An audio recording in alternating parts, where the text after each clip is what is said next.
Love is bigger than the face. Jaceylka calafka ayaa ka weyn Part 2 qaybta labaad.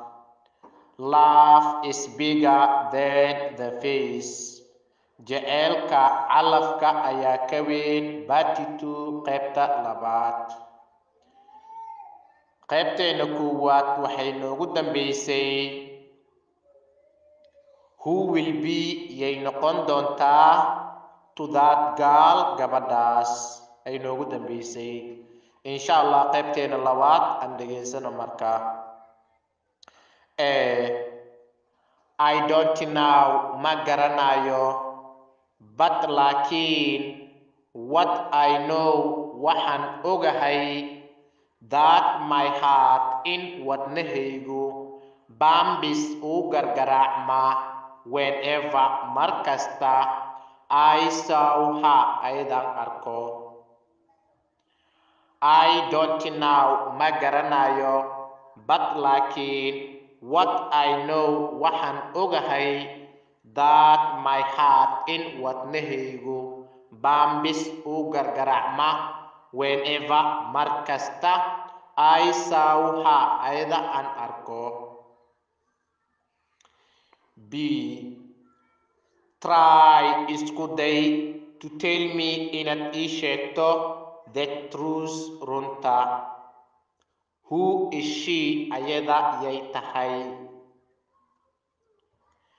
Try isku day to tell me inaad ii sheegto the truth runta. Who is she ayada yay tahay. She is ayada our teacher's daughter, waa macalinkeena gabadhiisa. She is ayada our teacher's daughter, waa macalinkeena gabadhiisa. B. Certainly xaqiiqdii you are in waxaad ku dhex jirtaa a dark room qol mugdi ah.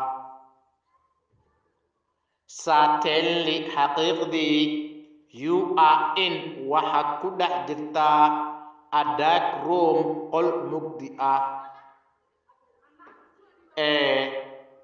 Why are you saying so?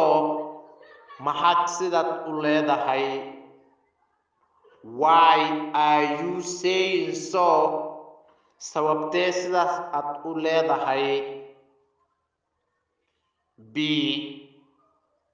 You are dreaming waxaad ku riyoonaysaa a dream riyo that riyadaasoo you are unaware of aan lagula ogeyn adiga. You are dreaming waxaad ku riyoonaysaa a dream riyo that riyadaasoo you are unaware of aan lagula ogeyn adiga. The girl gabadha you are dreaming aad ku riyoonayso was already engaged mar hore ayaa la mehersaday.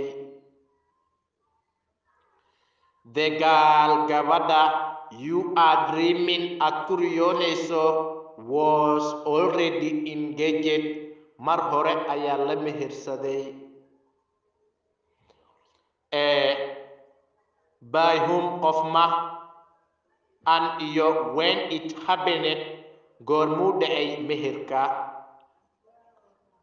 By whom qof ma an iyo when it happened goormuu dhacay meherka.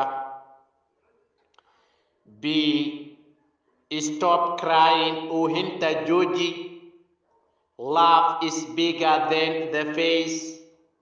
Jaceylka calafka ayaa ka weyn. Stop crying oohinta jooji. Love is bigger than the face. Jaceylka calafka ayaa ka weyn. walaalayaal fadlan cashirkan hala share gareeyo, hala like gareeyo. insha Allah wixii su'aalo ah qaybta commentiga nala wadaag. waxaan diyaar u nahay su'aalahaaga inaan ku jawaabno. assalaamu calaykum waraxmatullaahi wabarakaatu.